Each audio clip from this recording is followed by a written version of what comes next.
Council Member Michael to please lead us in that pledge.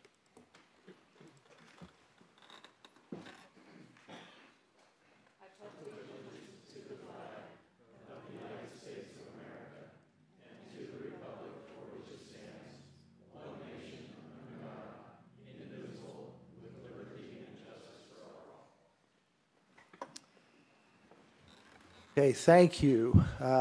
If you look at the agenda, we have 3 public comment options tonight. Plus, I was asked to remind the audience, if you're here for the dog park meeting, it's in the room behind us. So if you're in the wrong meeting, you need to know that. No one is standing and leaving, so you're all in the right place. We have, again, 3 opportunities to comment. The first is just general citizen comments. If you're here to respond in the public hearing regarding our proposed budget amendment, that will follow the general public comment. Then the third is public comments regarding the city-initiated general plan use map amendment, which is Fort Union above 27 East. We'll have Mike Johnson introduce that in a few minutes. So, I have comment cards up here. We'll try and go through those.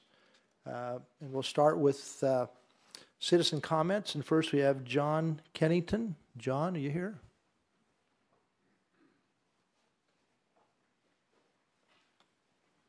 Thank you, Mr. Mayor. I'm here to talk about the sustainable energy policy for the city that will be voted on tonight, I believe. Anyway, I support it, absolutely, and I think it will lessen the effects of climate change, clean up our air better. The resolution is exactly what's needed to start us on the path to address climate change and bad air quality by pressuring the power sector of our economy to switch to clean energy sources. As important as the positive effects are for our city, the education and leadership that it will provide for other communities to follow suit will be just as valuable. This resolution will also allow Cottonwood Heights to stand out as a sustainable resource community and cause like-minded businesses to locate here. The resolution is warranted and necessary on this local level, as our federal government has completely abdicated any responsibility or leadership toward addressing these issues. So I would also like to congratulate and thank the mayor and the city council for putting in the effort and becoming leaders in sustainability in recognizing this important resolution. Also, I'll volunteer in order to lessen the workload on the city staff, volunteer any way I can to make this thing work, this thing, if it's passed. Okay, thank you very much. Thank you, John. Appreciate those comments and for you attending several of these meetings. Joel Ashby.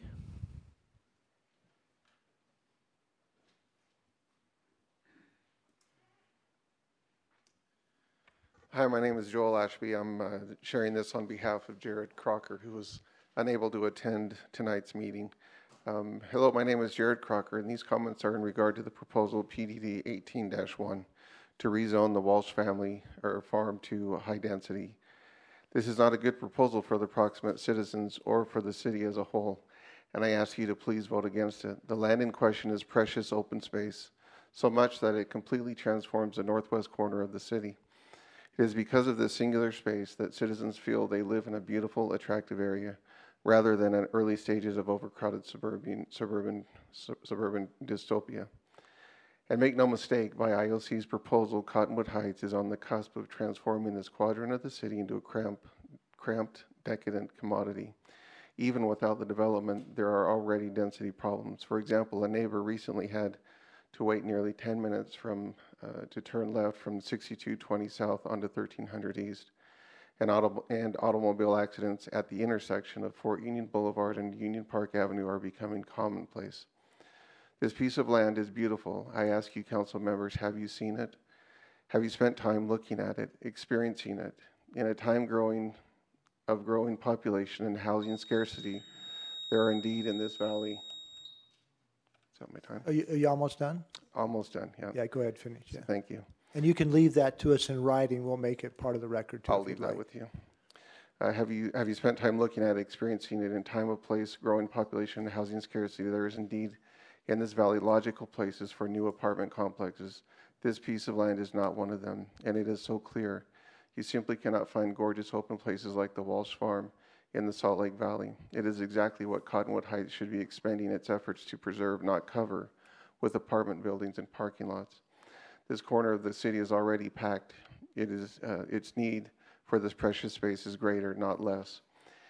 Everyone supports the Walsh's right to sell their property.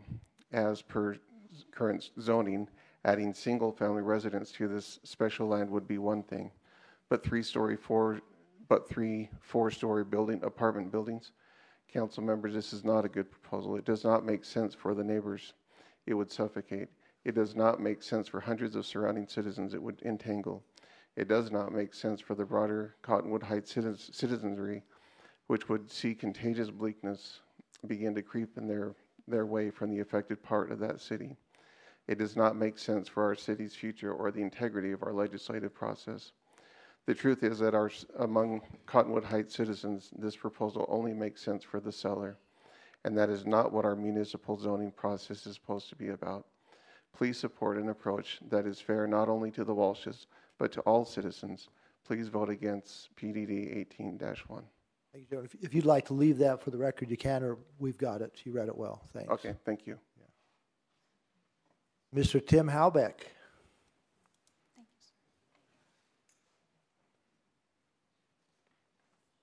AKA Mr. Irritated? Is that what it is? Tonight, yeah.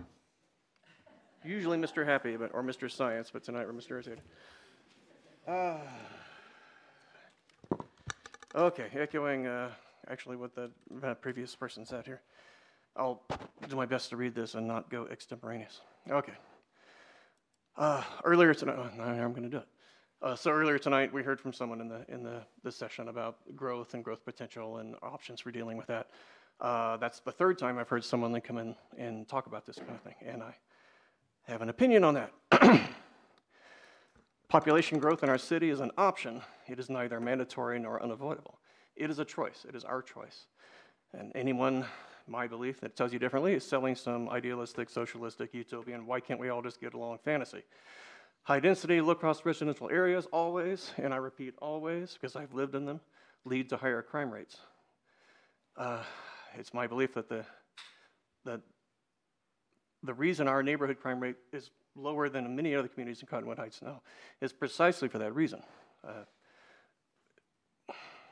Home ownership and occupation by owners outnumbers our rental properties by a very, as presented, by a very high margin right now.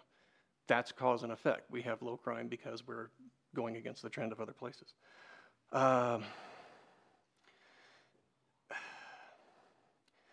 There is a movement in this state, and I believe, by multiple organizations, many of which have made presentations to this city council, that reducing property sizes, increasing density, and a magical doubling of our population in the next 30 years is necessarily going to happen, and there's nothing we can do about that. I believe that is false. I think we absolutely are in control of that, and we can control that. And we decide what businesses increases, what population increases, and which ones we don't. Every time I hear, well, in the next 30 years, this is what's going to happen. It reminds me of the 60s and the 70s and the 80s. When I was born, Kennedy was president. I know when you were born, Lincoln was president. But so we've all had, our different... George Washington. Oh, there you go. We've all had our different, we're going to run out of oil in 30 years. And right now, what do we have? We have a 100-year proven supply, even at our 14 million barrels a day. There's a whole global cooling, and the whole world's going to freeze. And now there's global warming, and all the world's going to... No, it's global climate change. We don't know which way to go. Every time I hear, in 30 years, this is what's going to happen, it's pretty much been BS in my experience. And so tonight, when our speaker earlier tonight she said two things that really irritated me. One, in 30 years, this is what's going to happen. And she couldn't have been more than 32 or 33 years old. Secondly, she said, if you're not with us, you're part of the problem. And that automatically puts up a giant red flag for me. So I have some more, but that's my time. So Thank you, Tim. Good comments. Eric Cran, where's Eric, guys? Oh, there he is. I don't recognize you with your hat on. It's a new addition. I want to start. Thank you for having us. I want to express my support for the sustainable initiative that you will be voting later tonight. I also want to remind the council that a complete street policy such as Vision Zero complements the city's sustainability future. I want to touch on the fact that I want to ask the council to communicate more clearly with residents regarding the legislative lobbying for this legislative session, which will be funded with public funds. In other words, we're paying a lobbyist. What are we trying to achieve? Where are we going to go? What goals? Are we getting our money's worth? In other words, and if we don't have goals stated beforehand, how do we know what we got afterwards? Regarding the PDD and the Walsh property, well, most of the conversation earlier today was centered on the affordable housing component. There's the mixed-use retail nature of the development that has been questioned strongly. Does it meet or doesn't meet? I think that there's many people that feel it does not meet that requirement. I also disagree with staff that the project does not meet the strategic vision as stated in the Fort Union Master Plan, which the PDD is intended to bring to reality. Also, it has been more than 1 year, and from what I heard earlier today, much of the decision is being made by comparing the RM zoning versus what this new PDD will accomplish, rather than how the application of this PDD will actually accomplish a vision or a strategy as stated clearly in our city's Fort Union Master Plan. I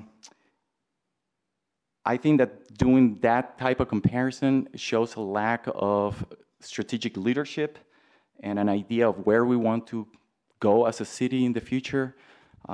We need to start clearly thinking this is what we want to do, adopt a master plan, and therefore following through and using the tools given to you as a legislative body to reach that conclusion. And that's my comments for the night. Thank you very much. Thank you, Eric. Sean Ryan.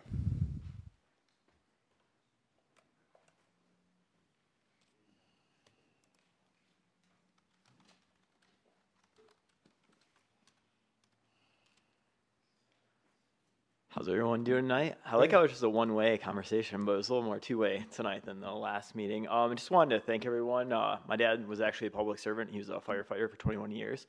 So I know this job, thanks. I know this job, you put in a lot of hours and the pay isn't worth it. And since your pay is public, I've seen it. And I personally don't think it's worth it for all the hours and everything you do for the community. Yeah, I'm excited to see what that you guys are moving in the direction of the 100% sustainable energy. I really like that. I do think the committee is in order, like for you guys to, play chess instead of checkers. And I mean, I think the ROI is there to put the committee in. I mean, there's like the direct results you can get back and the indirect results later on. And I think it's just something that's great for the community and can be really attractive to bring more people in and people maybe with higher household incomes, not who pay more taxes, who can maybe give you a little more money down the road. But yeah, I'm all for the committee. I'm also against the high zoning. I just don't believe it aligns with my values. Doesn't really attractive. I mean, you can see in the Sugar House area in downtown Salt Lake, I think they've executed the high density pretty poorly, and it's very commoditized and it's not very attractive, I think, for the age group that I'm in and who's really interested in this area. Yeah, that's my time. Thanks. All right, thank you, Sean. Deborah Case.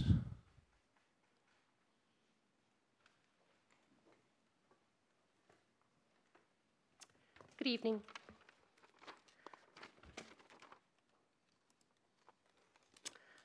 I understand that growth in Cottonwood Heights is not only inevitable, but welcome here. This is a great city with beautiful, long-established homes and residents, views of the mountains, easy transit, access to shopping, restaurants, business, and jobs. This is a desirable place to live. People will always want to come here. When we look at growth, we have the opportunity to choose what type of growth we want. We can sculpt our city into the most desirable city in Salt Lake to live, not the city where the most people live. ICO's high-density plan for the Walsh family farm does not fit. Not into our master plan, not into the neighborhood. It compares apples to oranges in its comparisons. Different high-density counts, different descriptions of building heights. ICO is trying to fit a square peg into a round hole and call it progress. The building design is placed in an area unsuited to handle the increased traffic. It creates a haphazardly unsafe environment for the residents. In case of fire or other emergency, evacuations from Building C are ludicrous. Look at Councilman Orr's recommendations for this proposal. He rejected it. Why? Encourage mixed use? No. Designed to promote employment? No. For living and working? No. Create a vibrant pedestrian environment? No. Encourage public transit? No. Encourage mixture of uses? No. Provision for public and private open spaces? No. Encourage creative approaches, several land uses and dwelling types? No. Preserve health, safety, and welfare of public? No. He rejected it because it did not meet the requirements. It still does not. This is a haphazardly unsafe and ill-suited design. We can do better. Thank you. Thank you, Deborah. Robert Jacobs.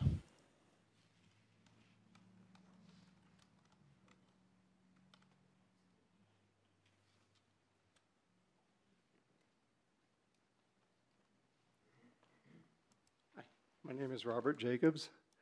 Happy New Year. Same to you. 2019. I agree with Tim's comments previously. We only have to double our population here if we want it and we allow it. And I'm in favor of the sustainability other thing.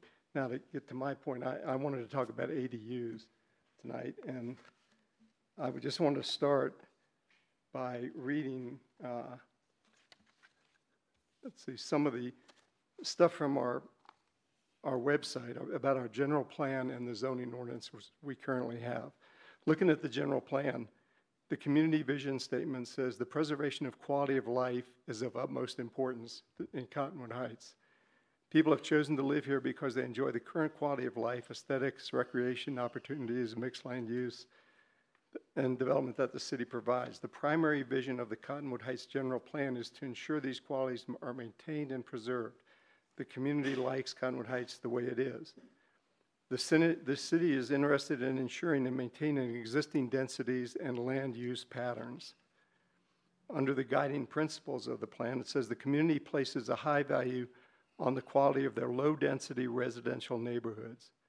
The land use element of this plan will maintain the traditional single-family neighborhood as the predominant housing style. The community wishes to protect low-density residential neighborhoods from incompatible uses.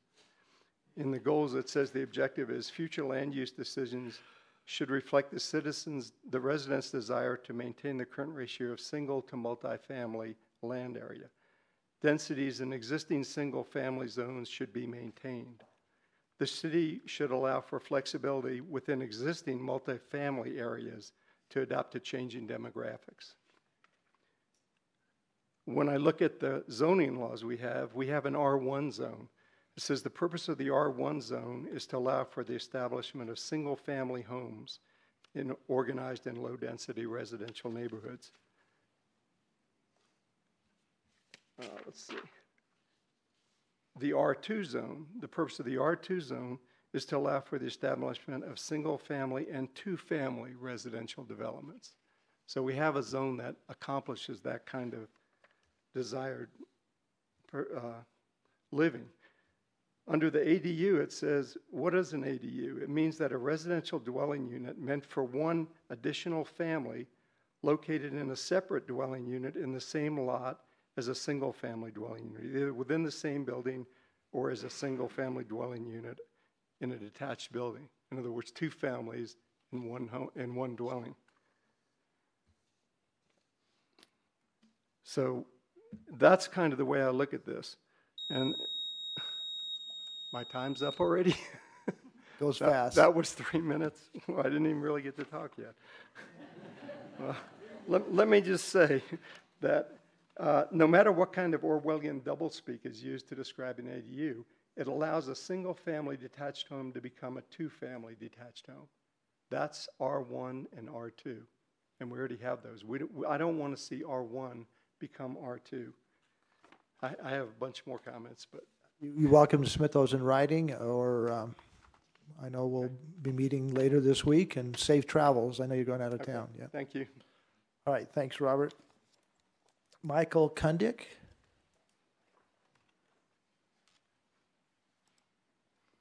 Hello, and thank you so much for the opportunity to get engaged with you tonight. I'm a resident of Cottonwood Heights for the last 2 years. My wife and I live up on Mountain Estates, and we have a beautiful homestead in the back, actually. We've installed ponds, we raise chickens, we have a beehive, we use drip line, and are very water conscious. And I would say I'm not just an armchair activist. I'm extremely passionate about the love and the abundance that I've been able to experience by being involved in these environmental movements. So I'm very, very grateful, and was so pleasantly, joyously surprised that this resolution was coming so quickly, coming to a vote.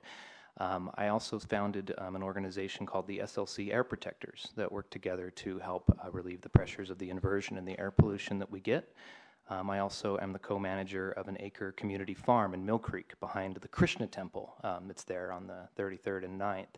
And so I live this lifestyle, and I think that this resolution to go 100% renewable is absolutely critical at this stage in humanity and as our city and as the story that we're building as a culture here in Utah.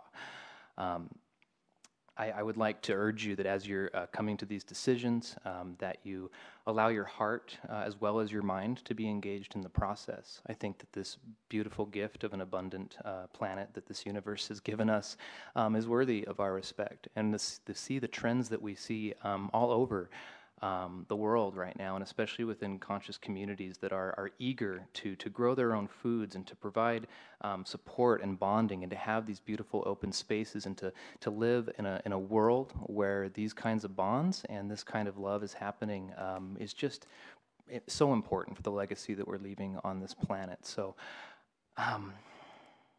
I think the idea that a volunteer committee to help with this sustainability measure is a fantastic one, and I also want to echo the statements of the first person, that if there's a way that I can help with volunteering and supporting that transition, I think that is a wonderful idea. I also think that if you're able to hire a sustainability manager to work with the other cities to help make these things tangible and follow the precedents that are all around us to be able to create these changes is also a fantastic idea.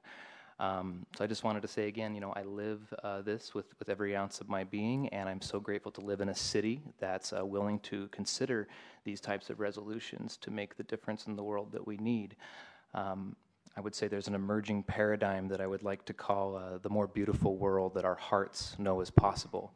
Because sometimes as we move into the future, being in balance with nature, using her as our models for our sustainable society, it can sound a little idealistic. It's not very common in our Western society to live in that way, but I believe that if we have faith and bring that joy into the equation, that's very doable, and I commend you and urge you to vote yes on this. Thank you. Thank you, Mike. Teresa Reich, is that right?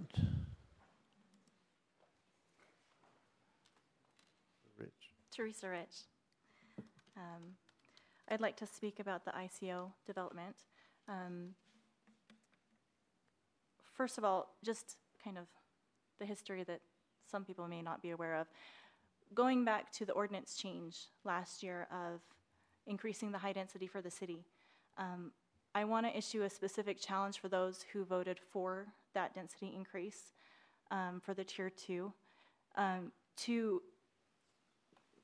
be progressive and establish a really good foundation for a PDD rezone. The Fort Union Master Plan can be really beautiful if we can stick to it.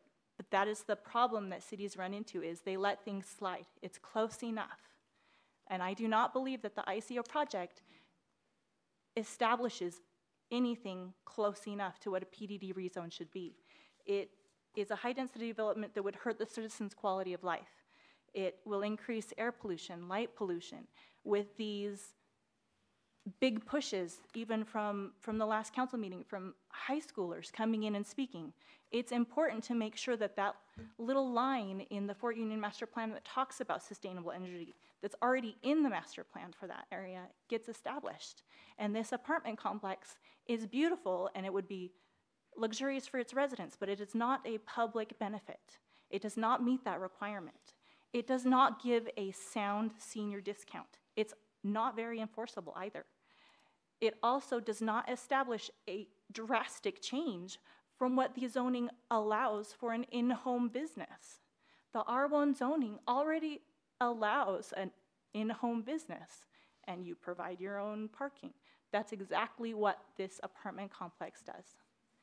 It does not increase the opportunity for Cottonwood Heights, much less the residents who will be residing there, that would be any different from that. It does a negative effect on the traffic flow, where the traffic flow on 8720 was at the peak time already in E on the zoning. And if you look on that street, there's actually across on the east side is a suburb of single-family homes where the majority of that southern end of that whole area coming from the park down to 13th East, that's their main access. No traffic study has ever been done on the effect of that corner. And that is already a very difficult corner because it's right next to Fort Union and 13th East. So there are things that have not been looked at. There was a whole list of things that Commissioner Orr specifically listed that it did not require to be met in this plan, and he said, no, that doesn't work. So please, if you have not looked at the commissioner's opinions, please do that. Thank you very much. Thank you, Teresa. William Cosgrove. Mayor, Council, I'm Bill Cosgrove, a pediatrician. I've been a resident here of Cottonwood Heights for the last 37 years, and I'm speaking for the sustainability energy policy. Our society's overuse of energy and our addiction to fossil fuel sources for that energy has led to two kind of major issues. There's direct health risks from air pollution, the accumulation of particles and droplets of hazardous chemicals in the air we breathe that harm our lungs and shorten our lives and even affect babies in the womb. And then the second one, which is a longer term, and that's climate change with indirect health risks. Severe weather episodes causing population dislocations. We've already seen that with climate refugees from Central America. Heat waves with the risk to health, heavy rains and mudslides, water contamination, water scarcity, probably an issue going to be here soon. Increases in mosquito-borne illnesses.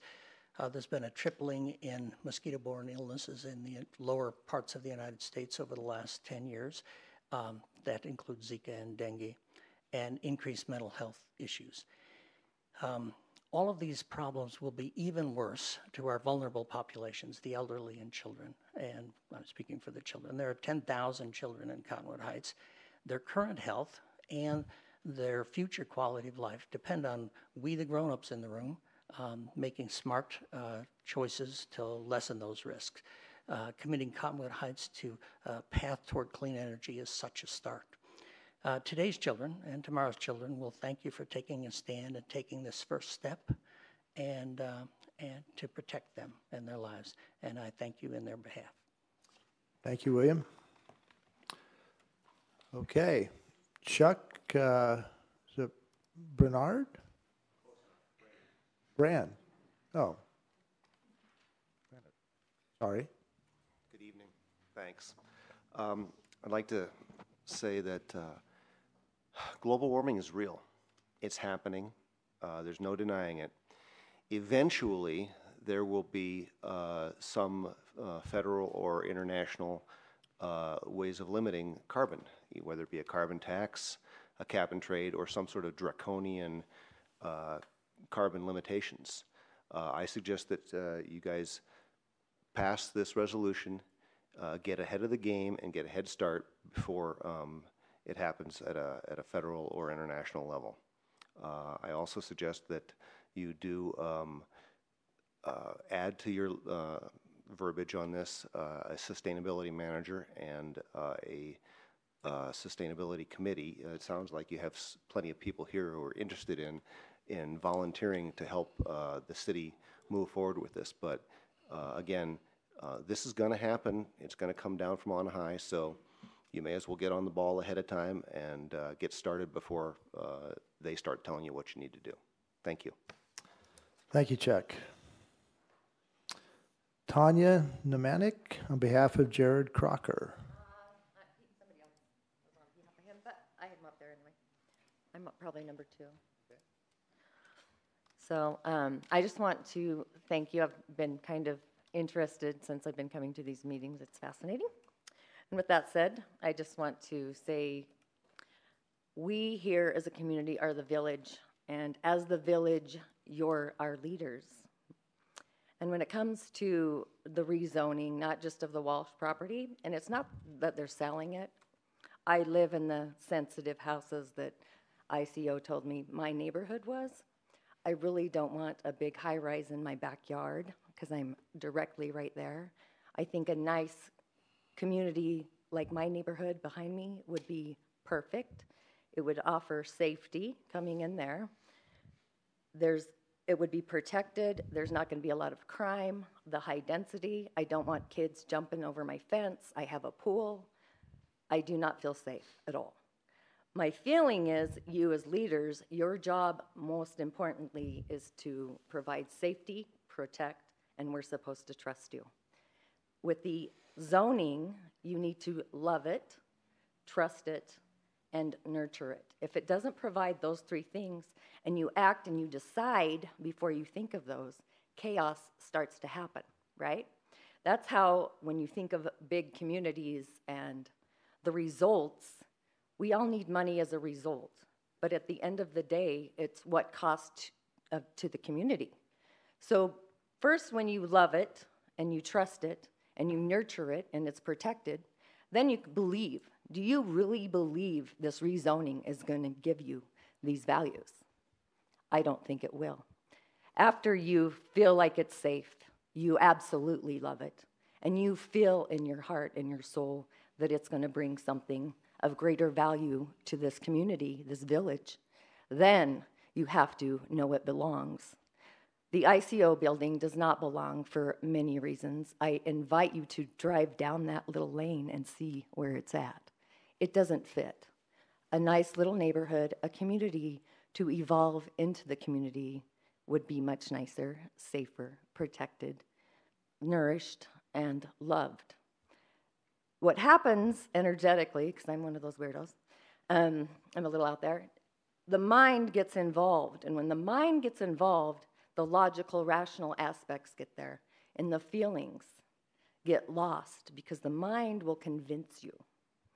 And then you decide and you act, and I promise you, chaos happens because when you decide and you act and you don't absolutely love it and you don't absolutely feel it, a trivial pursuit happens all the time. You can apply these little steps through anything in your life, whether you're buying a car, starting a relationship, buying a new outfit, same thing. If you don't absolutely love what you're purchasing and that doesn't feel right, it's going to be a lemon of a car, you're going to hate your job, and your relationship will end. Thank you. Thank you, Tanya.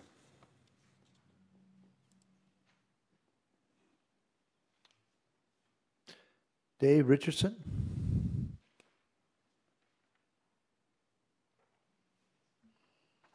Good evening. Thank you for the opportunity to speak, and I'd like to talk about the sustainability issue. And first, I strongly suggest that you pass that. And even more strongly, I suggest that you establish a volunteer sustainability committee as soon as possible. And I think you've probably seen from some of the people who have spoken already that there is a core group of individuals that have already been meeting to address some of these issues. And so the question you might have is, well, what can a volunteer group do? Well, I think a volunteer group can do a tremendous amount. And if you look at the things that need to be done, they can be done by a volunteer committee at this point in time without a budget. And so 2 areas of interest and concern. One is the long range in terms of energy, efficiency and getting to the point of 100% renewable. That's a long-term effort. It's going to require a lot of interaction with other communities. It's going to require people in our town learning what other people are doing, finding ways to interact with them to make this happen. So a lot of leveraging. Second area, though, that I'm really concerned about is air quality. And that's something that is not going to be solved locally by the going 100% renewable. It'll be helped, but what we really need to do is focus a lot on what we can do just in the local community. And that is dependent upon people making choices. So we need to have, as part of that committee, a major effort of education, of encouragement, forming teams to do projects that will help us go in that direction, and to do that relatively quickly. So I've given you a write-up that discusses this in a little bit more detail, and I hope you will take the time to read that, because it does talk about some specific things that can be done, including things with school children. They're very, very effective at, as they learn the issues, at encouraging their parents and at doing outreach. Even things like doing an art exhibit, for instance, in which you have art from kids at different ages, and then have that exhibit at a central place. Those things really help the community to start understanding the issues and becoming motivated. So we need to get a community buy-in. And so I think an early aspect of what this committee can do on a volunteer basis is to do things, actions, activities that will lead to a community buy-in. Thank you. Thank you, Dave. Shannon Haley.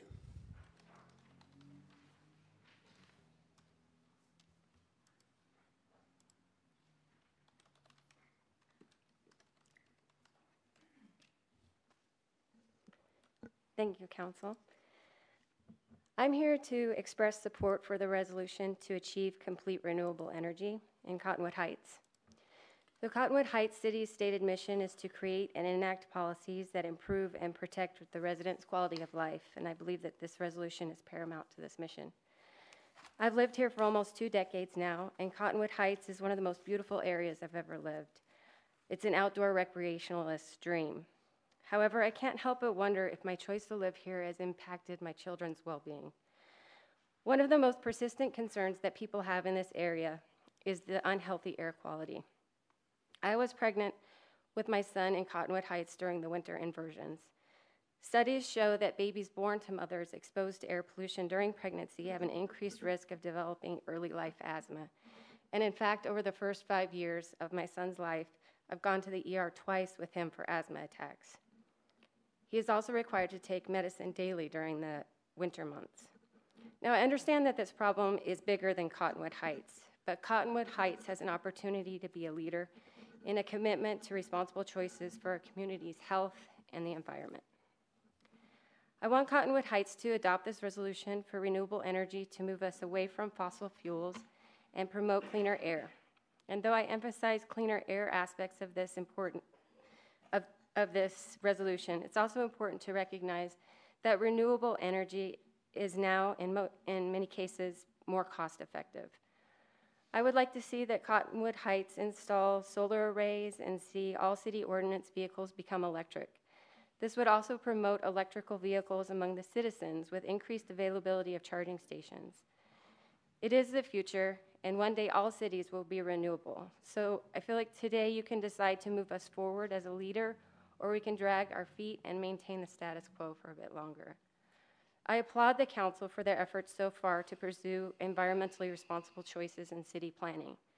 I thank the council for putting in place the idle ordinances and for your efforts to develop partnerships in the region to improve our city and the area with sustainable energy. I also understand that you've investigated various grants for solar arrays and electric vehicles charging stations. I appreciate all this effort that you've put forth, and I encourage you to keep leading us to a better future. Thank you. Thank you, Shannon. Jenny Nazaro?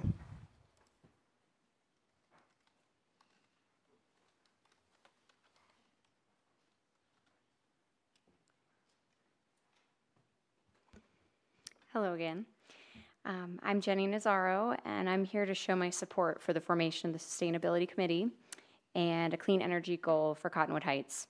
For the health of my children and for future generations, I want Cottonwood Heights to lead the way in environmental sustainability. We have the opportunity to make a difference now, and I hope that you will vote to do just that. A sustainability committee will work to improve our air quality, which is really important to me, expand clean transportation options, preserve our outdoor spaces, reduce waste and energy use, and transition our city to renewable energy sources. Let's join Park City, Salt Lake City, and Moab, who all have committed to transition to clean energy. Our impact will be more powerful if we join efforts with the surrounding communities. We are a city filled with outdoor enthusiasts. We also are the gateway city for tourists who visit the mountains for skiing and hiking. We need to maintain our outdoor beautiful space and make Cottonwood Heights a place where people want to live and visit for years to come. The energy choices that we make during this moment in time will have consequences for our health, our climate, and our economy for decades to come. A vote for clean energy resolution is a vote for our future. Let's join others around us and invest in preserving our environment to create a cleaner, safer, and healthier future. Thank you. Thank you, Jenny. Okay, this is the last card I have. If someone else would like to speak during citizen comments, you might fill one out and bring it up to Paula. But last person I have for citizen comments is Ken Garner. Ken?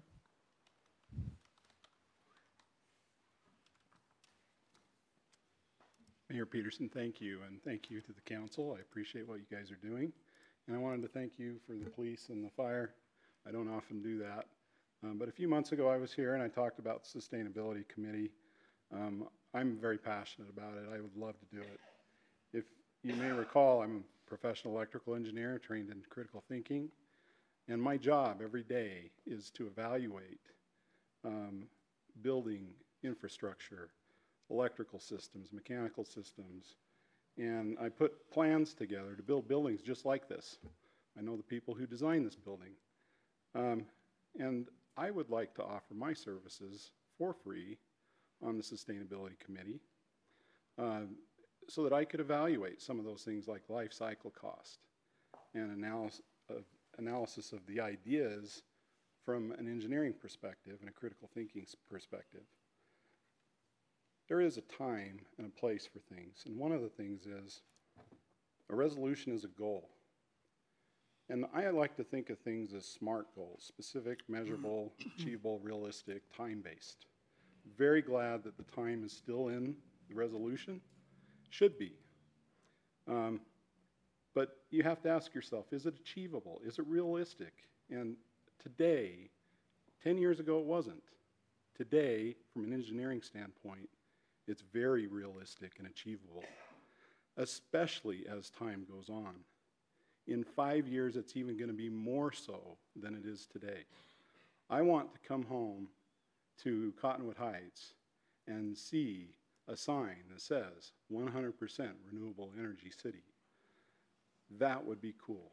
I want to be able to go to Butlerville Days and have a table set up with volunteers encouraging community members to put solar on their houses, to encourage electric vehicle use. There are many like-minded people in our city, and that's why you have so many people speaking on this tonight. Again, I'm Ken Garner. Thank you for your time.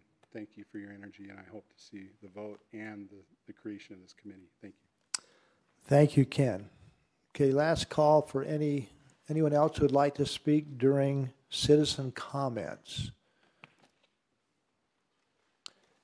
Hearing none, and hopefully you'll stay around for the vote, but if you don't want to, we definitely understand. But next item on our agenda is we have a public hearing regarding a proposed amendment to our Cottonwood Heights budget. Scott, you want to go through that briefly? And we've been through it during our business session, but during our work session.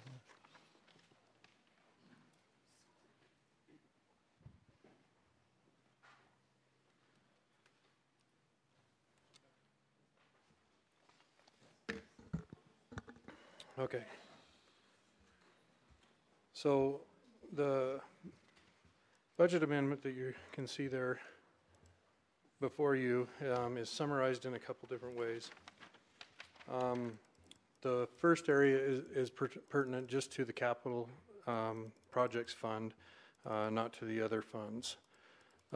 This fund has larger capital type projects that often take many months, if not years, in order to complete. There's a section of rebudgeted projects listed there. As you can see, many of them pertinent to Senate Bill 277 funding that are mostly funded by that Senate Bill 277 money. The two exceptions to that are Highland Drive improvement and also Wasatch Park and Ride. Both of those had money transferred into the capital improvements from a prior year, and so therefore can utilize funds that were already transferred into that fund. The new and expanded projects include Highland Access Ramp, where we needed just a little bit more money in order to finish that. Public safety equipment, where there was just a $400 shortfall in terms of the new vehicles that were purchased there, and then road striping for $74,000. If you look at the note at the very bottom of that slide, it shows that we had actually a $290,000 fund balance increase at the end of our last fiscal year. This adjustment shows utilizing $297,000 or an additional $7,500 in order to complete these projects as listed on this slide. Going to the next slide, in the general fund, the first grouping is a CCJJ grant that was outlined in December. I can't remember the meeting in December, but one of the meetings that we had in December. That's $5,799 to go towards training in the police department that will then be used to train all the police department. So it's training the trainer, body-worn camera, and SWAT explosives training. And then in addition to the $5,799, $1,514 of existing budget will be utilized in order to complete all the training that will go in there. The second item is Marathon and Tour of Utah reimbursement for police overtime. There's about $17,000 of Marathon reimbursement, and then also about $5,800 in Tour of Utah reimbursement that we need to recognize both the expense and the revenue on. The next item is state asset forfeiture grant. There was $12,000 given to police in order to do police training that comes through on that, and we need to recognize again expense and revenue for that. There were two Cottonwood Heights police vehicles that were sold for $14,000 net, and they want to utilize that. Here it says for purchase of a side-by-side, but it's just going to be utilized for purchase of a vehicle within the police department, along with some additional funds already budgeted. The last item is sale of, it says police firearms, it's actually evidence firearms, and then the money will be utilized in order to purchase possibly firearms or other equipment related in the police department. Going to the next slide, each year there's been a tradition to rebudget, if you will, the net between the expenses and the revenues in the Arts Council. That's $12,330 of rebudgeting for that to recognize their efforts from the past year. Then there's the next two items are ZAP grant funding. So Cottonwood Heights Arts Council and the Cottonwood Heights Historic Committee were recipients of ZAP grants in the amounts of $13,000 for the Arts Council and $10,000 for the Historic Committee. Next item is storm drains maintenance projects related to Grandeur Circle. This $20,000 allows that project to be wrapped up in what it's trying to accomplish. The next two items there near the bottom are moving telephone from the city hall to the information systems budget. It's just a technical shift of that based on who's managing those functions within the city. And then moving public works engineering from accounts managed by community and economic development to accounts managed by public works. But no real change in that. And then the last item is to recognize an adjustment. Cottonwood Heights CDRA is in recipient of $7,750,000 that will be moved towards the development of the parking structure up on the Canyon Center community development project. And that money then will be repaid over the life of that CDRA function back to Salt Lake County. but this allows us to be able to both recognize the revenue and the expense that will go along with that. And that is all I have. All right, thank you, Scott. Any final questions from the council? Hearing none, we'll again open up the public hearing regarding proposed amendment to the 2018-2019 Cottonwood Heights budget. Anyone who'd like to comment on this budget amendment? Come on up, Eric and Robert, if you want to do it. I'm not going to question the math. Obviously, he's probably more qualified than I am on that. But I do want to bring about the comment about the 2300 East bike lanes for the cost of $67,000. I am ashamed to show that those lanes to anybody. I've taken pictures. I actually just drove it right now coming to this meeting. A buffered lane is supposed to be the Cadillac of protected bike lanes, and there is repeated, and that's by design, cars parked over and over and over. And that causes a danger to cyclists, and it brings the problem of a cyclist getting to a car, having to actually get out of their bike lane, meeting with traffic, then going back into their bike lane, and probably now they're in between two cars, which is out of sight of the next driver that's going to come pass by them. And then they're going to come back onto the traffic, and it's basically defeating the purpose of having that bike lane. And that's something that has been troubling to me. I brought it up to the attention of this council before. I know that it's been said that it's meeting some sort of qualifications. It does not qualify under the county's best practices. I'm part of the Salt Lake County Bicycle Advisory Committee. And that's one of the concerns that I want to bring about on this respect. And that's my only comment regarding that issue. Okay, for clarification, you're saying 2300 East? 20, yes. North of Fort Union? South of Fort Union. As you're heading up the hill, actually is the one that concerns me the most. Okay. There's a repeat offender right by the senior center, that always parks on the bike lane.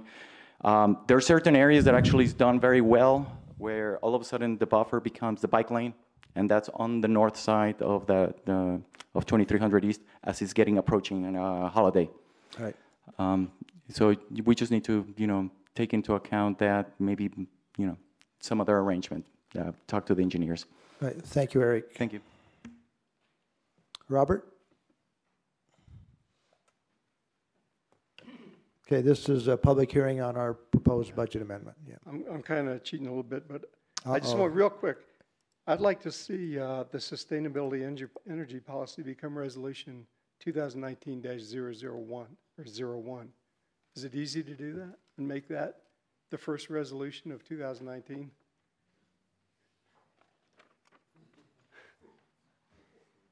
I think it's a little late to make those adjustments now. I'm sorry, Robert, but we'll get to it quickly. Come on up.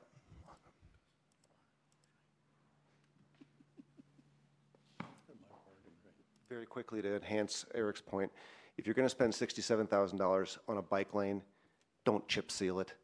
Okay. I ride that lane. It wasn't $67,000 on a bike line. It's all the striping in the city, so it's a bit misleading. Yeah, but I ride that route 50, 75 times a year, and when you chip seal it, it makes it quite difficult to ride a bicycle on. So if you're going to invest all that time and effort into having a bike lane go up that and create a path for that, chip sealings, it just kind of wrecks it for several months until it flattens out. Do you mind stating your name, please, so people know who is speaking? Chuck Brainerd. Yeah. Chuck Brainerd. Thank you so much. It's the name I screwed up earlier. Okay, someone else had their hand up who wanted to comment. Any others? Okay, hearing none, we'll close the public hearing on the proposed budget amendment. We'll now take public comments on the city-initiated general plan land use map amendment. I think this is going from 2700 east to the mouth of the canyon. Not quite that far, that's right, because there's some up there, but Racket Club Drive, yeah, right to Alpha Coffee, yeah. Yeah, thanks, Mayor. I'll be brief. We went into a little more detail in the work session.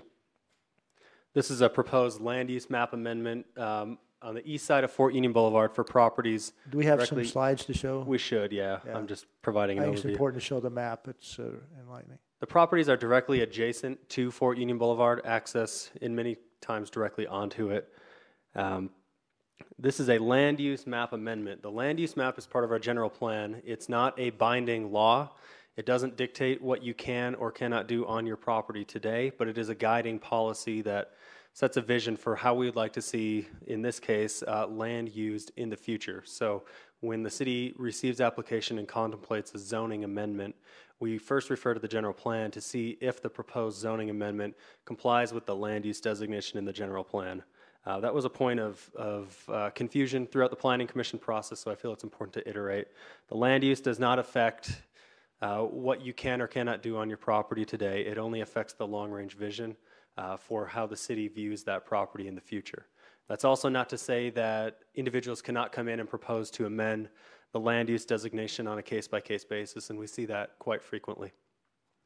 That being said, the properties that we're looking at here are on the east side of Fort Union Boulevard between 2700 East and Racket Club Drive, on the north and south side of Fort Union Boulevard.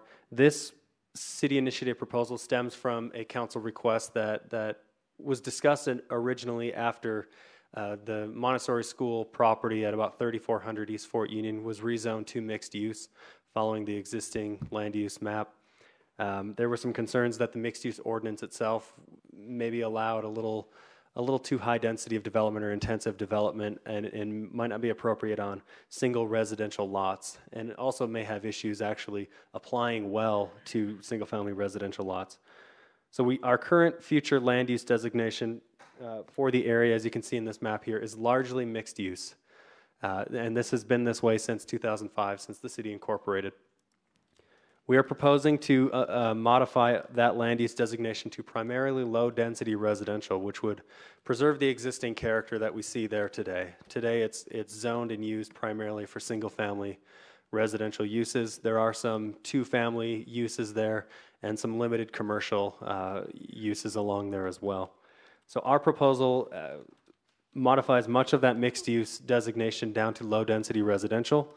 It does modify some to medium-density residential. That would be a two-family type land use to match the development that we see there today. And a few of the properties that access directly onto Fort Union Boulevard and have no access into neighborhood streets or into the neighborhoods themselves are actually proposed on here to be modified from mixed use to residential office, which would still provide some redevelopment potential at a much smaller, less intense scale that's more complementary of the existing residential around it.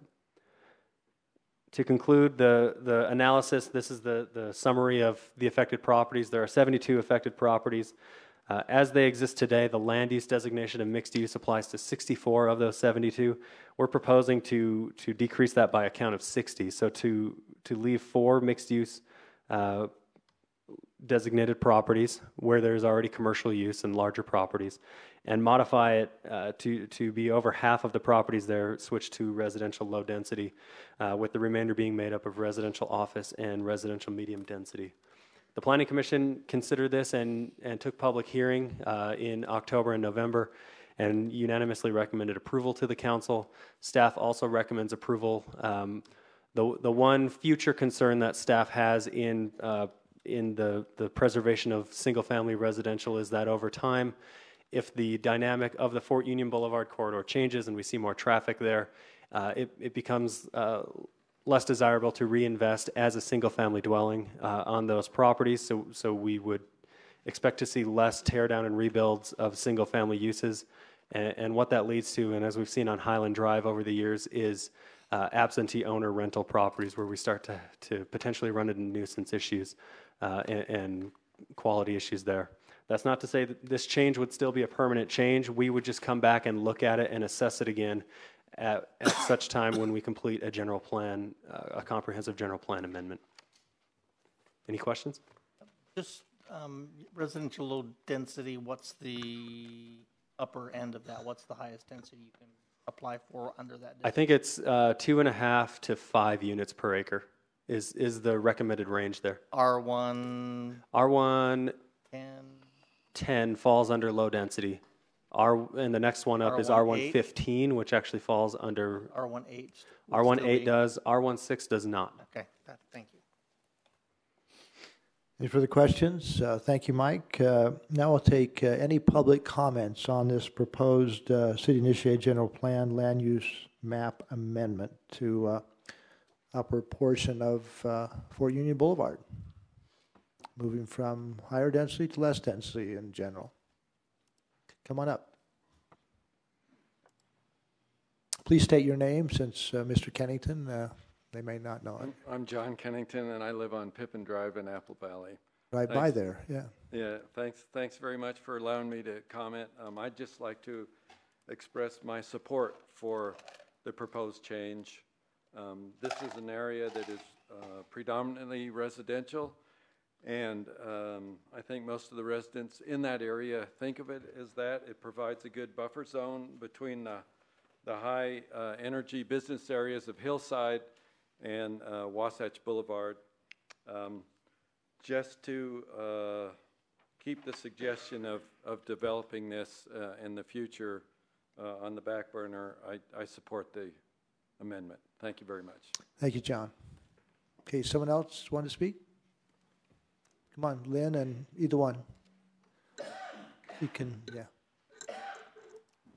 Lynn Kraus. Lynn Kraus, good evening, Happy New Year. I wasn't going to speak on this because you know how I feel about it, because I brought it to your attention over and over again, but I'm curious if there was the 1,000-foot notification for this public hearing. I got the impression from talking to a couple of people that did not occur. I don't think this is a public hearing. This is public comment. Is that the same? You're talking about the Planning Commission notification? No. I thought notification should occur for the Planning Commission, which it did. But I also thought that a 1,000-foot notification should have occurred for this public comment, public hearing as well. No. So that's my only, no? No. So notification only occurs for the Planning Commission? Public hearings.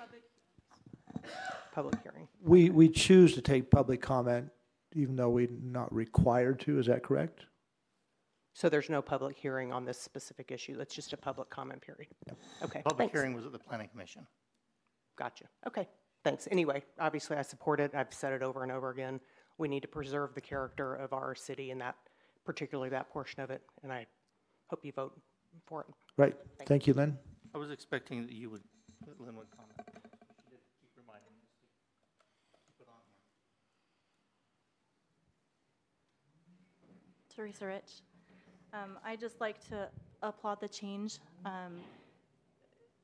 Fill the microphone down so the audience can hear you as well. Thank you. Sorry, thank you. I just wanted to read a little portion of the general plan from 1.5. It says a balance between future development and preservation of current quality of life must be attained when addressing land use designations. The land use element will maintain the traditional single-family neighborhood as the predominant housing lifestyle. The community wishes to protect the low-density residential neighborhoods from incompatible uses. If developed, vacant land in the interior of the low-density area should be developed in a manner consistent with the surrounding development. And I would just like to express my appreciation for all the planning that goes into these, as well as the alterations. And I know that with things like sustainability and housing gaps and things like that, that you have to have strategic planning for the city, and I appreciate the effort that you put in. That I know that density does need to be increased in certain areas of the city, and it's realistic, but I appreciate the effort to also maintain that portion of the general plan as much as possible, and I support this change. Thank you. All right, thank you. Any other public comments on this planned land use map? Eric? Thing that it was. It's fine. You can speak all three times. A two-part.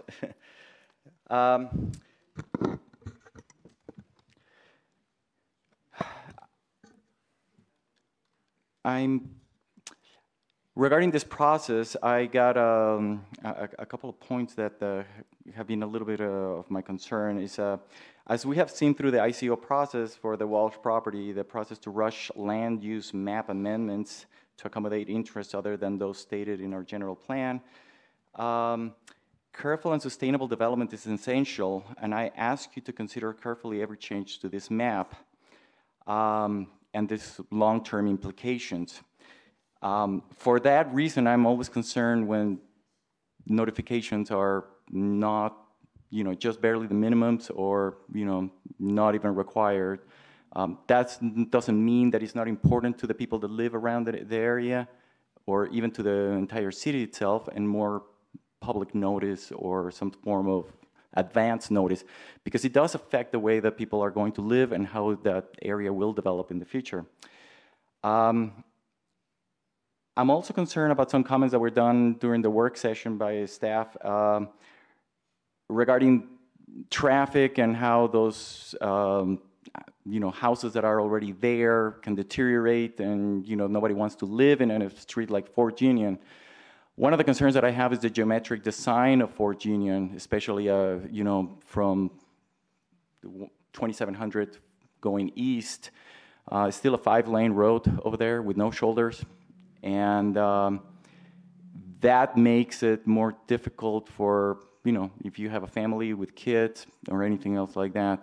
And so the way that we can actually make it more attractive or sustain what you're about to, or you're considering here, the changes that you're doing, is actually taking a look at the roadway itself and the geometric configuration of it so that it becomes more welcoming to that. I'll remind you that that 2700 and Fort Union houses a house of prayer, houses an elementary school. It's adjacent to the rec center, middle school, et cetera, et cetera. It can be of value for the community to actually have, the shoulders for kids to be able to walk to school, to ride their bikes to school, for people to go to church safely without having to drive their car, et cetera, et cetera. And those things should be considered in the future of that area. So that's all I have to say. Thank you. Thank you, Eric. Any other comments on the plan adjustment through the land use map? Okay, hearing none, we'll finish taking public comments on the city-initiated general plan amendment change there. Okay, we'll now move on the agenda, and we'll get to the vote on the resolution as fast as we can. Standing monthly reports, we have two. First is our police report. Mr. Bartlett. Or I just want to say Lieutenant Dan, but some will get that, some won't.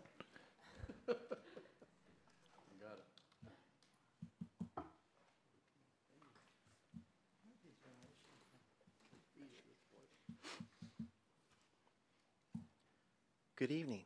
Good evening. Okay, our standing monthly report for the month of December. We had 1,810 calls for service, with 472 of those being on-view calls that the officers generated themselves, which is about normal for us.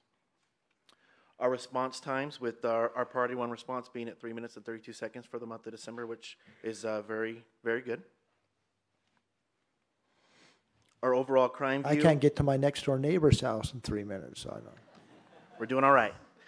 Our overall crime view for the month, as you can see, assaults are up for the month of December. 'Tis the season. It's always a high month for assaults for us, and as well as our thefts, package thefts and shoplifting and things like that go up around Christmas time. So our arrest, 89. With 29 juvenile arrests. Also, the kids are out of school. So when they're out of school and they're bored, they tend to see us a little more often. Invite you over to parties and whatnot. Yes. Traffic citations for the month of December. Our warnings, we have more warnings than we do citations for the month of December. We were out working hard in December, making sure that we were educating and holding people accountable, and we're trying to keep an even mix for our warnings and our citations. So that's where we're at right now with 9 DUIs.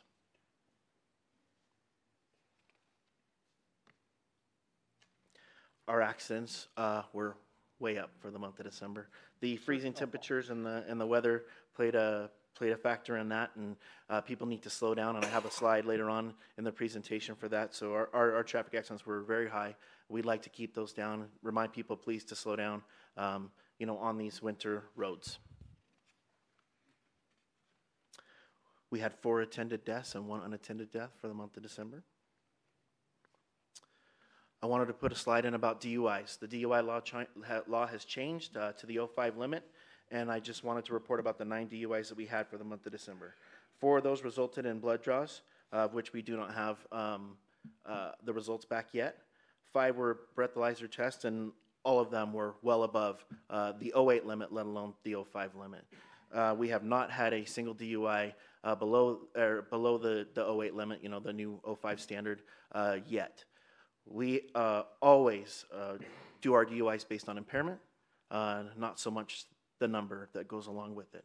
So impairment is the standard, and we will keep that standard for the new law. Like I said, our safety message for the month of December: winter driving, please slow down on the roads and be safe. It's not worth not arriving or harming yourself or someone else to get there quickly. So we ask that people slow down, and we included that in this month's safety message. Any questions? I have one real quick, and hopefully some others do as well.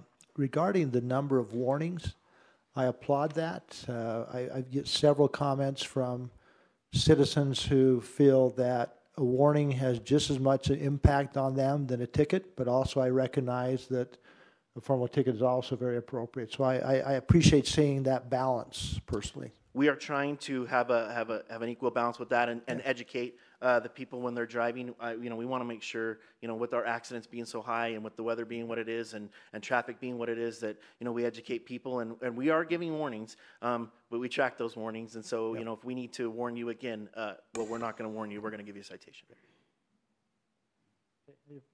I have a couple of things. Yes. As you know, I live in District 4, which is top of the world neighborhood. Yes, ma'am. And I've gotten several calls and emails from constituents expressing frustration about people that drive through the neighborhood on high traffic days with the ski area. So I just would maybe just bring it up to your attention while we have a group of people here that I recognize that may be impacted by that. And then also what I've seen, and maybe you've seen it as well, when Big Cottonwood Canyon overcrowds and people do the U-turn past the 7-Eleven. Yeah, and we are working with UPD on the canyon closures, and they're letting us know when they're closing the canyons or when traffic gets really congested up there and it backs up on the Wasatch. So they are calling us and letting us know, and we are sending cars up there, to try to mitigate some of those problems and focusing some of our attention up that way. So we are working on it with them, and we will continue to work to do so. You know what I'm talking about, that U-turn? I do. Okay, yeah. Thanks. Mm-hmm. Could I make a request regarding these standing monthly reports? I know I would be curious, and I think the public would be curious as well, if we could include statistics regarding our force, like the number of officers that we have and what their rank is, if that could be included in our standing monthly report. The number of officers we have total, or? Yeah, on force, and how many are on patrol and how many are sergeants and how many are, those kind of statistics. Well, they don't change a lot month to month unless we lose someone. I mean, we're pretty set with the number that we have. I can give you how many work for, we have 6 patrol sergeants and I want to say 20. We can include a flow chart. Patrol officers. I'm happy to try to put something together so you can. If it doesn't change month to month, then it's really easy. Yeah, I got it. That'd be great. Thank you. Okay, any other questions of Dan? Okay, thank you, Lieutenant. Thank you. Yeah. All right, moving on to the next monthly report. Before we move into action items, is our Public Works report by Matt Shipp. Good evening, Mayor and Council. Really quickly, I put the report in front of you there, so we'll go through a few things. Standard monthly work has been going on as far as public work is concerned. I apologize, I don't have that statistic sheet that I usually have, but my computer kicked up and said that there's something about a debug. I don't even know what that means in the program. So got a I'm magic trick for trying us. to, somebody will figure it out, but we'll get that going. So just to give you a heads up, I have not reported in the last 2 months, and we've had a couple of things. Typically, I'll report some snow statistics for you, so you'll know. So for the month of November, you've got it in front of you. We had 2 snow events, or 2 winter events, I should say. Total of 6 inches for the month of November. We tossed out about 250 tons of salt, and the trucks plowed and traveled about 2,000 miles that month in those 2 events, just as a heads up, so you have some information there. Also in the month of December, we had 8 snow events that occurred. Some of those occurred over a 2-day period, but we counted them as one event. We had a total in December of 24 inches of snow that came down. Tons of salt were thrown out, about 1,040 tons of salt, and the trucks plowed approximately 8,200 miles of road during the month of December. So it was a busy month. Just wanted to report those statistics so you had those. Also, to give you a heads up on some ongoing projects, just to let you know what's happening. We'll be going out for bid. This is the Big Cottonwood Canyon Trail. We'll be bidding this at the end of the month, the connection where it ends and you have to go out on the road. So just to give you an idea, this will be making that final connection. That project will, like I said, we'll be bidding that one out. For probable springtime construction? Yeah, we're trying to get winter bid pricing, so that we can do that.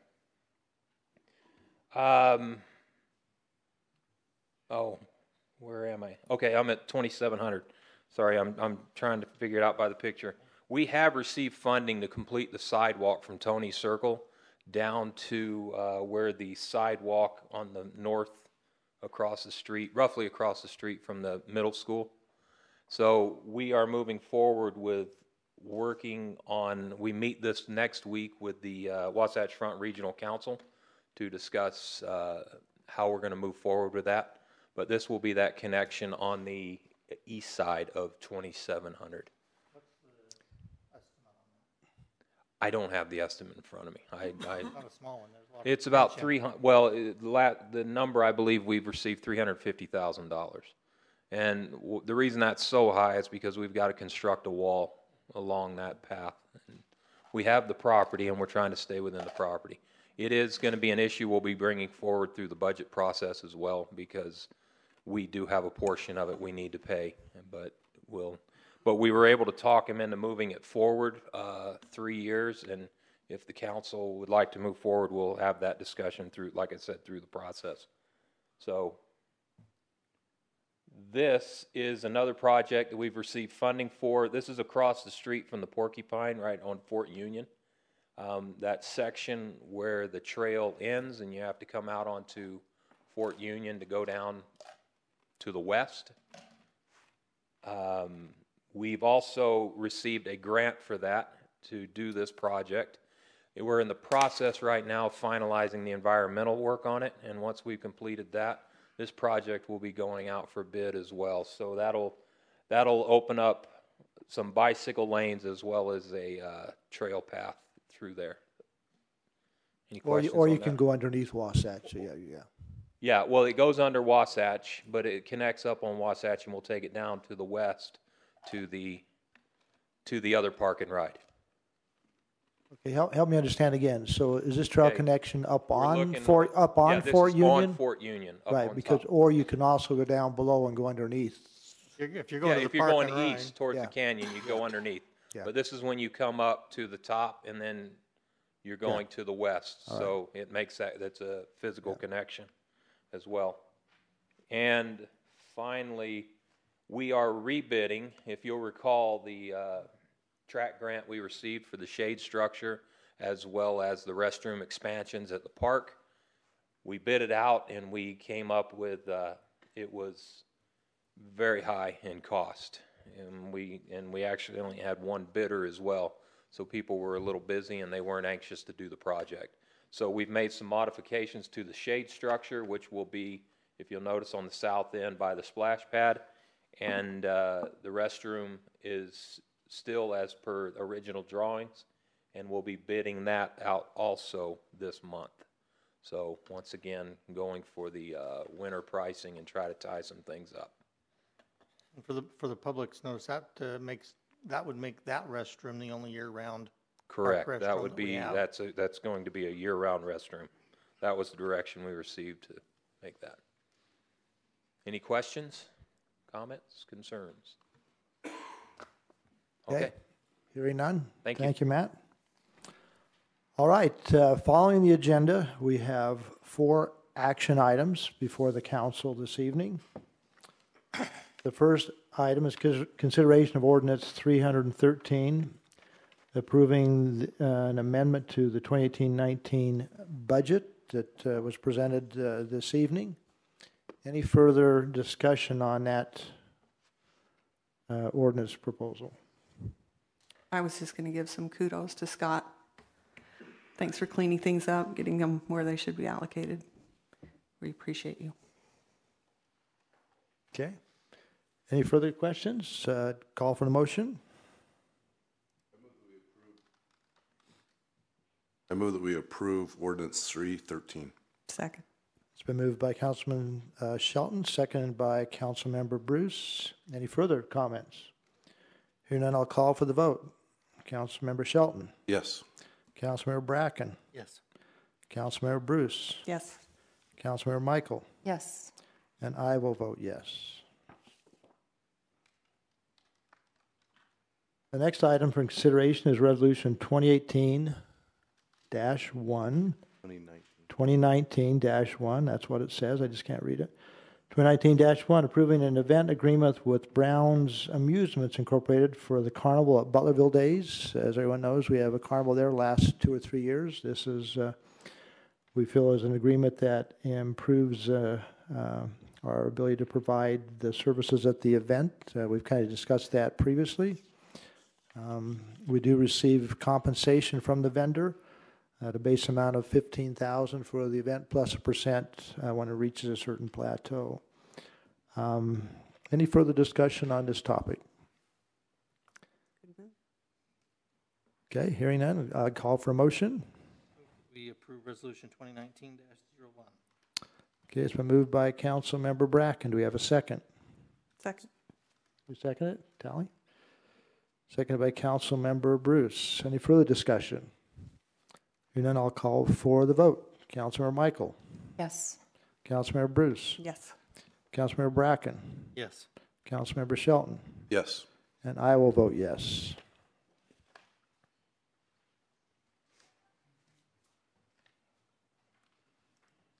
The next item is Resolution 2019-2, approving a memorandum of understanding with Salt Lake County and other entities for the CAR team accident reconstruction process, where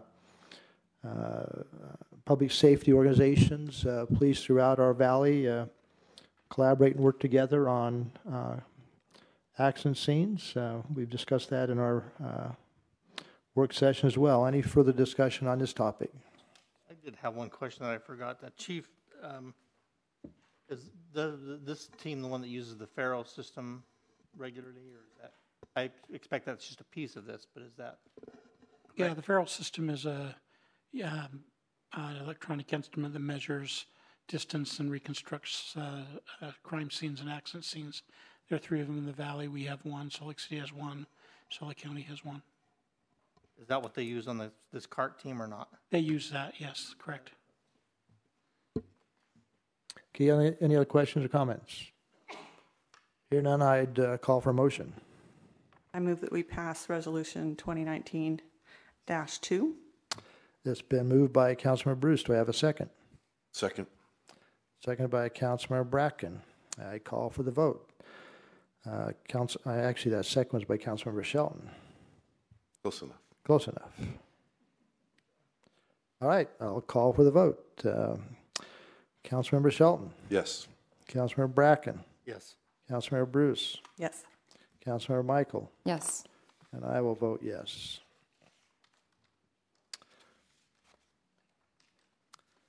The last item is consideration of Resolution 2019-3, adopting a sustainability energy policy. Again, this is a resolution that's gone through several iterations with comments and input from everyone on the council. Any further discussion before we call for a motion? I would like to give some kudos to all of you that showed up to speak on behalf of this resolution.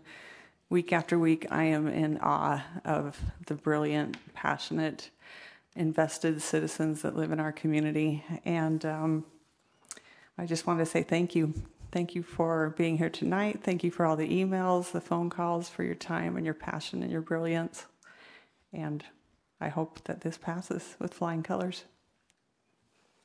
Any further comments? You know, I'll call.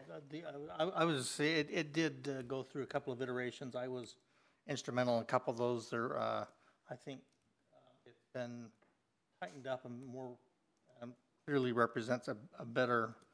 I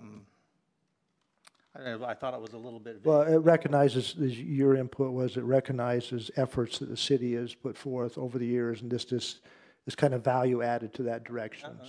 That was my second point. Is there? We have always tried to be conscious, but as I don't remember, Ken mentioned, things have changed even dramatically in the last 5 years. We've been a city for about 15. So as things continue to improve and change, I'm very hopeful that maybe that I think the 2032 goal is probably a little aggressive, but at the same time, I could very be wrong. I'd be happy to be wrong. It wouldn't be the first time. But, I do appreciate the effort of everyone that has helped put this together.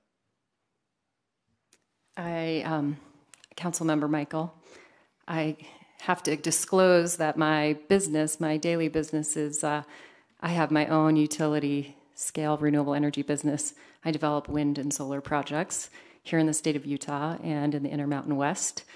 Having said that, I do think, and I think many of you can acknowledge, that there is a tipping point that's occurring right now. We've hit the inflection point where the costs for the technology are equal to or less than natural gas and coal. The consumer demand is there. Coal is being retired. Rocky Mountain Power just did a study that said 60% of their coal fleet is uneconomical. And with the addition of energy storage, I believe that we can get to that goal in 2032. So I thank you for your passion. I thank you for your signs. I hope that if you can, just hold up your sign one more time. I think that's amazing. It's wonderful to be part of a movement. And I just ran on some statistics. Of the 35,000 towns and cities in the United States, only about 100 of them have 100% renewable goals. And Cottonwood Heights could be one of those tonight. That represents 0.2%. So we will be a leader, and thank you for your hard work. Any further comments from the council? Hearing none, I'll call for a motion. I move that we pass Resolution 2019-3. Okay, it's been moved by Councilmember Bruce. Do we have a second? Second. It's been seconded by Councilmember Michael. Any further discussion? Okay, I'll call for the vote. Councilmember Michael. Yes. Councilmember Bruce. Yes. Councilmember Bracken. Yes. Councilmember Shelton. Yes. And before I vote, I get the chance to make one of the last comments. And first I want to recognize one of our elected officials here, Marie Polson from the state legislature. Welcome. She's very passionate, very interested in this subject as well. And I appreciate all of you being here as well. It's like when we went through the idling policy. I want you to know that your input, your passion, as Councilor Michael mentioned, it has an impact. You know, we listen. We don't always agree 100%, but on this one, I think we hit it right on. I think each member of the council has had some input, a little bit of give and take, but having the professional expertise of Councilor Michael, with the technical expertise of other members on the council, I think we've come up with a resolution that, as somebody mentioned, allows us to step out and lead. Okay, again, this is the first step. We're working with staff now to develop a plan of action. Many of you mentioned the need for a sustainability committee and other things. Well, when we create that plan of action, we'll see where those things fit in. The point is it puts things in motion, puts some pressure on our staff with our support and your help to move this thing forward. I think the time is right. It's a challenge, but we accept that challenge. And with that, I enthusiastically vote yes.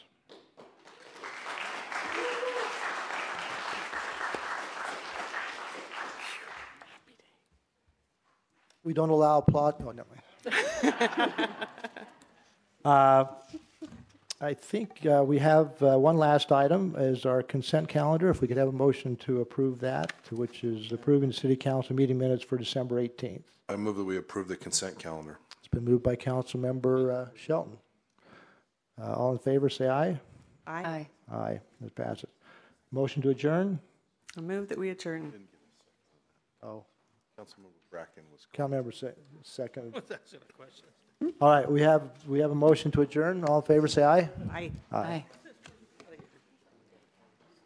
Thank you, everyone.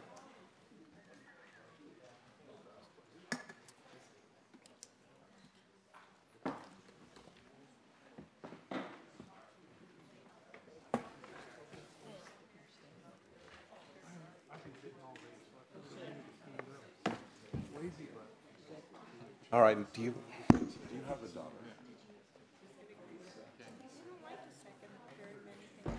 She and I worked together. A long time ago when she worked with Frank.